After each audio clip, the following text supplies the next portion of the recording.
Hello and welcome to another edition of The Gadget Show. We are here live from our studios to bring you the best of what's going on in the world of technology.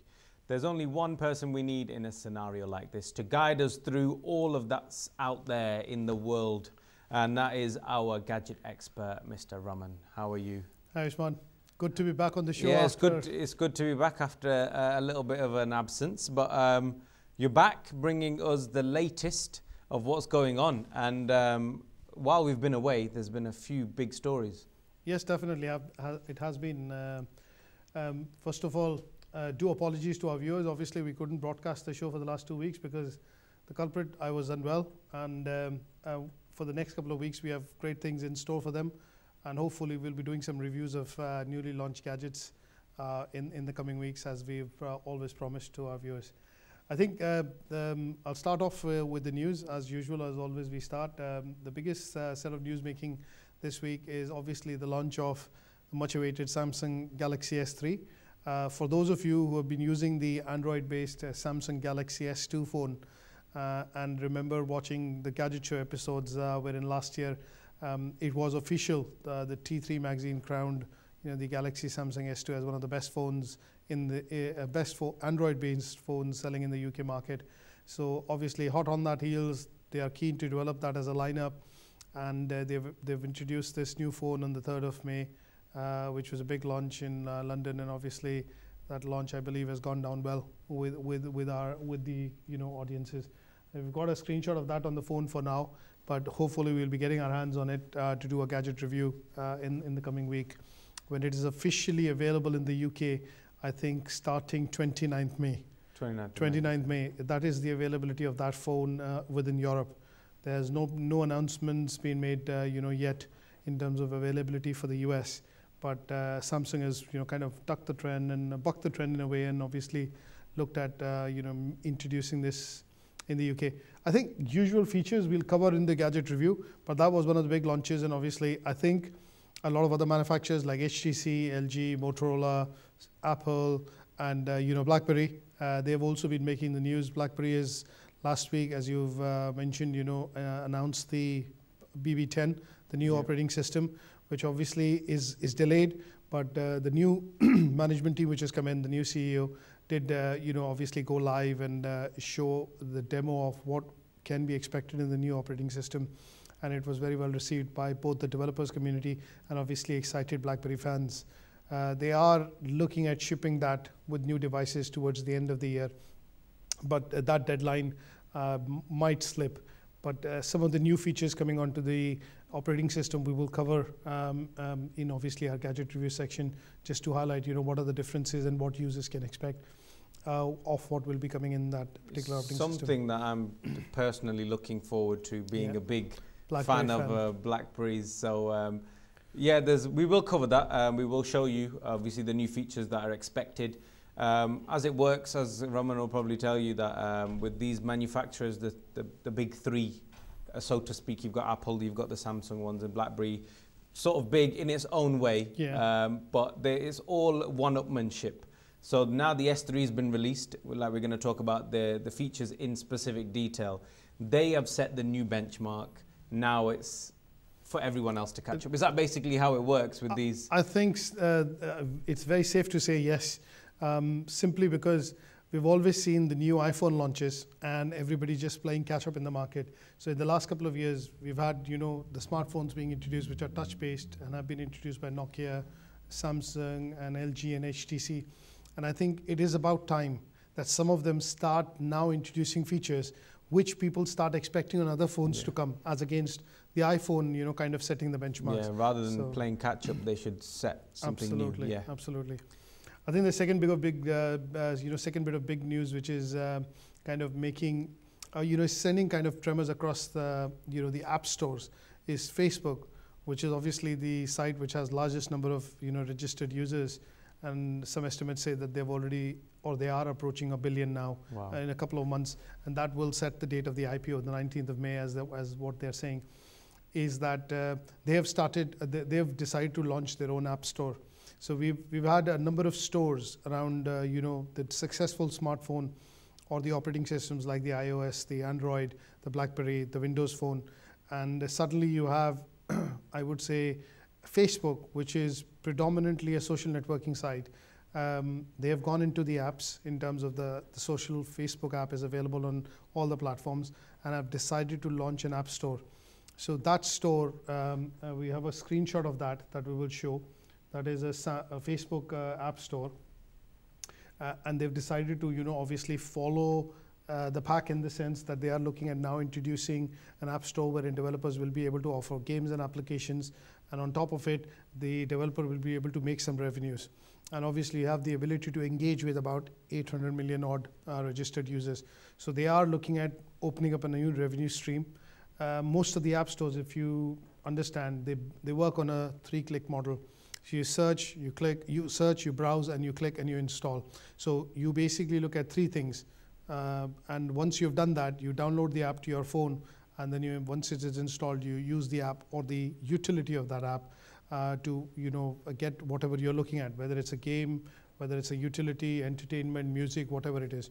So it remains to be seen how Facebook's App Store will play out, whether they will look at the next step in terms of, once they are creating this ecosystem, how will they proliferate this ecosystem onto devices? So, are we in for seeing a much greater detail app of the Facebook, which will have something like an app store? Today you can see news feed, your friends, and a couple of other things. So will you see another marker which will say, okay, an app store, and from there you can go on and you will stay within the universe of Facebook and keep downloading new applications to use.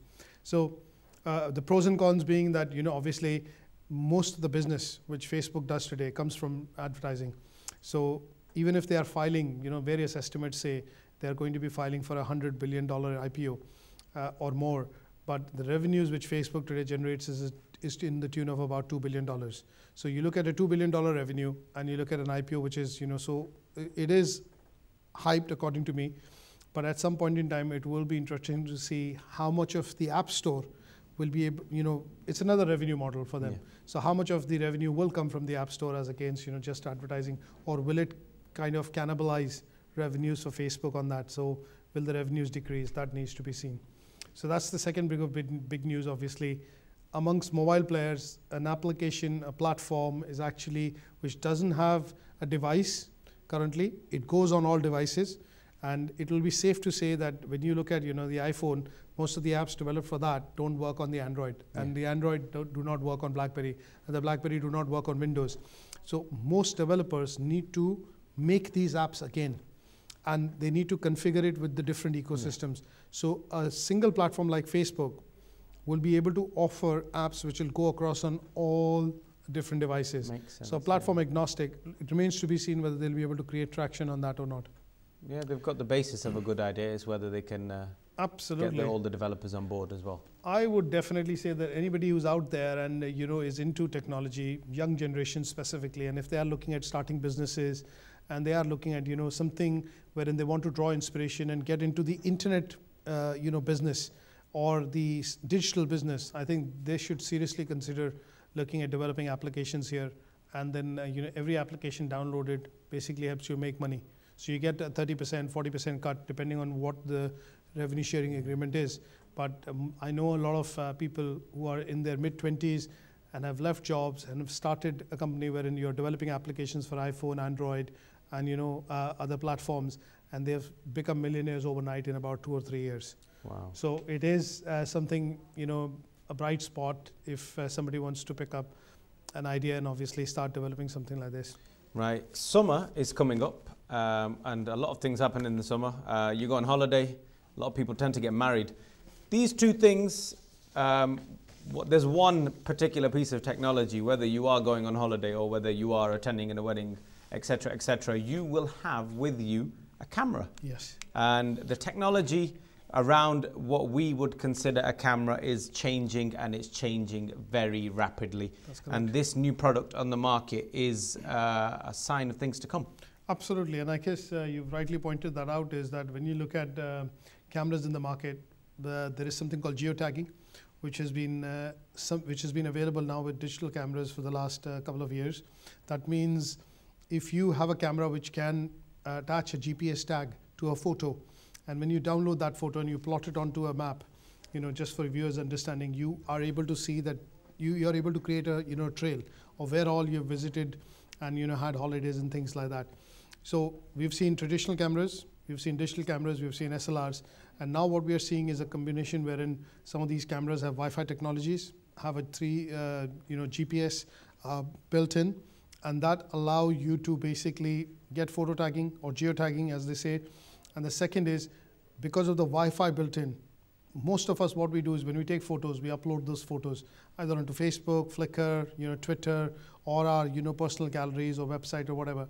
So some of the cameras now being introduced by, for example, one of the variant which is coming into the market very soon is from Samsung. And what they are looking at doing is that they are now introducing something called point and shoot. That means you'll basically click a snap and you'll be straight away able to upload that snap onto a particular medium that you choose, say for example Flickr, and that can be done wirelessly. We have a screenshot of that and we'll show it to you on the screen, and these cameras will allow you to upload pictures to YouTube, Facebook, Flickr, Picasa, you name it. And that as a technology is something which will grow, because all our phones today have cameras. All of us today have digital cameras, and when we have all of them, and when you look at the availability, look at the availability of Wi-Fi and hotspots, it's very easy for us to point and shoot and just straight away upload the picture onto the favorite medium. So this is I would say this is an increasing trend which will become very common and very affordable. So some of these cameras, when they get introduced, will be quite high in terms of price, but as time passes in the next 4 to 6 months, we'll see a lot of variants coming in the market, and obviously the price will drop. Okay, playing a bit of a devil's advocate here, yeah. Right? They are introducing technology which is already on our mobile phones onto a digital camera. Yes. So it's going sideways now. That is correct. I understand that obviously the cameras, the designated cameras have much better quality, etc., etc. But in essence, they're doing what our phones are doing. I think yes or no? Absolutely correct. There was a school of thought that a couple of years back, when you look at cameras, at least the CMOS digital cameras, CMOS sensor-based cameras it was a diminishing market. That means the cameras were not selling, and obviously the market share, the sales was going down. But with the camera phones now having 8 megapixel camera, I've seen some phones which have 12 megapixel camera, from Nokia, and they have also introduced something which is a 20 megapixel camera. Obviously, it's not a commercial phone as of now. It's still in developmental stages, but there will come a time when the memory on the phone will be enough for you to do, because that's the next PC. That is where the fight is. So it's no longer a laptop, a tablet or things like that. The next computer in everybody's hand is basically a smartphone, is a mobile. So that mobile will do everything. Yeah, it might just cook food for us someday. That is the fight, isn't it? Basically, yeah. To get everything possible, it's crammed into that one small device thing that goes in your pocket. It'll be your remote control. You'll be streaming television on it. Absolutely. Literally, you'll be able to just talk to it and say, right, I want to watch this match. I'm not at home. Just send me the pictures. And there is technology which exists today. For example, if you have a sling box, you can bring TV onto your phone. Wow. We covered something called near field communication. Yeah. That means, in a couple of months, you'll have smartphone tags available, which will be introduced by Barclay. And if you have a smartphone, all you need to do is put a tag behind your phone, and you'll be able to pay for, burgers, chips, or, when you buy a meal or something like that, up to about 10, 15 pounds, you'll be able to do transactions without even, spending money. So it is the, future of things to come. And that's the reason that we see as a trend, the Galaxy S3 incidentally introduced has a 4.8-inch screen. So the screen that we're used to as of now is, 3-inch, 3.5-inch on the phone. But when you look at a 4.8-inch screen, you're looking at the phone screen becoming bigger and bigger. And they have a variant called the Samsung Galaxy Note, which is a 5-inch phone and a tablet. So, the scheme of things to come in the future is this device will become much more powerful, will have more memory. And, I think it's a dwindling market, but there is a market for those wherein if you're if you love photography and you are a nature lover and you love shooting, a lot of movies and pictures, you will at some point in time lean on to a professional camera. And some of these cameras which will have these high-end features, which will be the Wi-Fi and the ability to, connect directly to the TV or interfaces, will be high-end cameras. Yeah, I think they're going to have to step up the technology to justify the purchase, really. Absolutely. Because a lot of people are thinking, well, I can take the picture on my phone. Unless that particular designated piece of technology is so far advanced of your phone, it's not really worth buying, is it? I totally agree. So we got more things coming up. We got a review of the new S3 coming up, but that's after a very short commercial break. Don't go anywhere.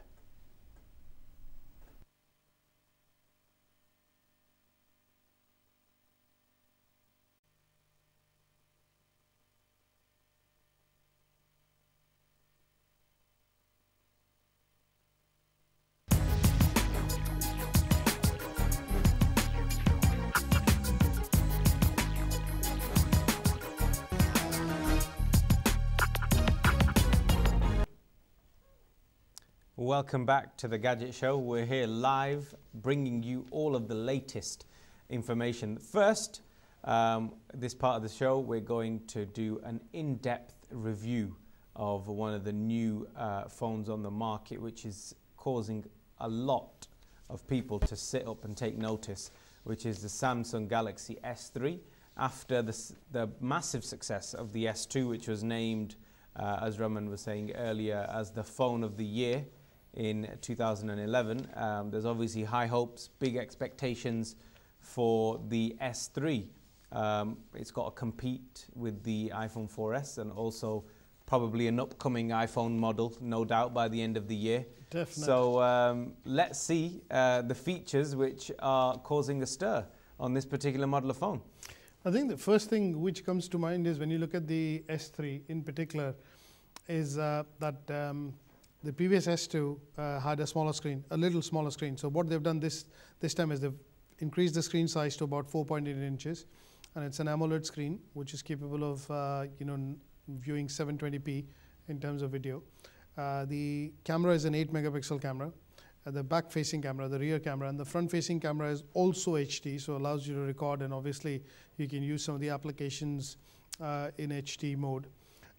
The other thing, obviously, when you look at the specs of the phone underneath the cover, what they've done is they've introduced something called a quad-core processor, and this processor has been designed by Samsung, and I think if I can spell the name or pronounce the name right, it's an Ethos quad-core processor, 1.4 gigahertz.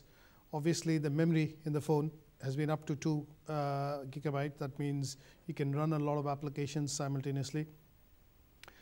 One of the other things which was a key thing pointed out by a lot of user reviews in the Samsung Galaxy S2 was that the battery backup on the S2 wasn't good enough, in the sense that it does claim something on the box, but it doesn't live up to that expectation. So when you're using continuous applications and things like Facebook, Twitter feeds, news feeds coming in, and if the phone is always on the alert mode, obviously the battery backup was a bit lower as compared to what was on the box. So a 2100 mega ohms or lithium ion battery, which should probably give it a little higher battery backup, that has been introduced. And the other key thing is that they have now introduced a lot of features which allow you to use that phone in tandem with in terms of connectivity with a lot of other devices. So Samsung has its own set of devices like the TV, or you want to connect it to a dock and things like that. So there are a certain set of accessories which have been introduced, and in addition to that, it allows you to do connectivity, or it gives you seamless connectivity with some of its own devices. And I think for the first time, they have gone ahead as a company and introduced 1 or 2 features which I would say will kind of set a benchmark. If you ask me honestly, I don't per se feel that these features are unique. Simple reason is that the company's way they market these things, they make it and they sound it so interesting that they are the simplest of features, but the way it's marketed makes you sit back, relax, and you just have to say the word, oh, wow. But they are very simple features which we are quite used to, but they are marketed in a way wherein obviously I feel there's a little bit of hype around it. But that is what the core mechanics of the phone is that we normally see. And obviously it is based on the Android operating system. So key things remain more or less the same. But yes, when we show you an official clip, of the phone, you will get to see that some of the features that they've introduced, which we'll discuss a bit later once the clip is shown, we'll talk about it and why do we think that these features are absolutely new to the market.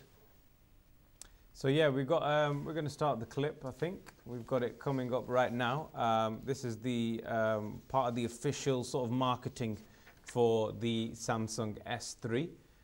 And Raman, you want to talk us through what we're going to see? Yeah, absolutely. Absolutely, yeah. This is an official video clip that we've obviously taken from their website, which is Samsung Galaxy S3.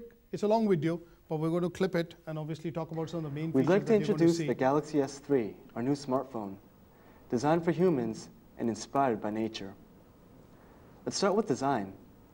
Samsung Galaxy S3 mimics the beauty of nature and recreates the natural curves of leaves and pebbles. Also, despite its large 4.8-inch screen, it manages to fit perfectly in your hands. The Galaxy S3 will come in two colors, marble white and pebble blue. Each color makes a unique natural statement of its own. Even the user interface is inspired by nature. Samsung's own TouchWiz interface has been upgraded and infused with nature and human emotion. Take a look at this lock screen. When you touch the screen, you can see the water ripple and hear the sound of real water drop. The alarms and ringtones are filled with soothing sounds of nature too.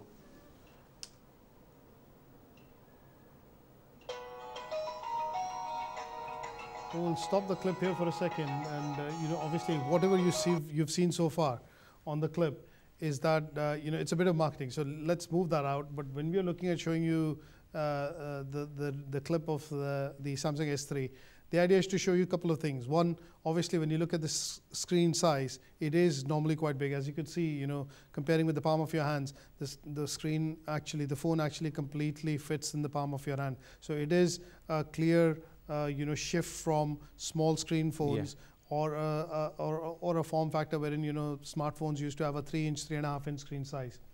The second thing that you noticed is that obviously on the phone there is only a single button, which is the home button, and then there are two other buttons to the left, which are basically touch buttons. The other thing that you normally see in the video which was shown was that they've introduced something which is haptics. So for example, if you have to unlock the phone, if you touch the phone, it kind of just interacts with you. And there's a wallpaper in the background, which is which was a sea or something, a water droplet, and you touched it and it feels as if you're touching something. So that is the, obviously something behind it in terms of marketing, but the way they've coined it is that, it kind of mimics nature and things like that. The other key things that we look at in the phone, which you see on the clip right now on your TV sets, is some of the features that they've introduced, things like, the all share play. That means you can click a photo and you can straight away beam that photo onto a laptop or, a TV or, a Galaxy Samsung, tablet. I think the two features that we've seen so far, there's one where you can, it's basically showing the processing power of the phone, where you can run a video and you can send an email or text at the same time while the video is running. You can move the video along the screen, position it where you want, just to show the processor's power. Obviously the RAM as well, obviously it's a big drain. That's correct, just to show that it's very easy for it to do. The second feature which we saw where he was taking a picture is they've got technology which obviously they claim to be unique, where it takes a burst of pictures. So obviously, have you ever had a picture where you take a picture, 3, 4 of you are in it, one of you has accidentally blinked, so the picture's ruined and you have to take it again. What the Samsung S3 does is it takes 8 pictures in a row very rapidly. So obviously from those 8 pictures you can choose which is the best one. Obviously one of them you may be blinking, the other one you may not be. Correct. So that's, like I said, what you were saying before, it's not new, it's not something we haven't seen before. It's available in most digital standalone cameras as a feature, but obviously, they want to brand it for phone purposes as being something unique and brand new.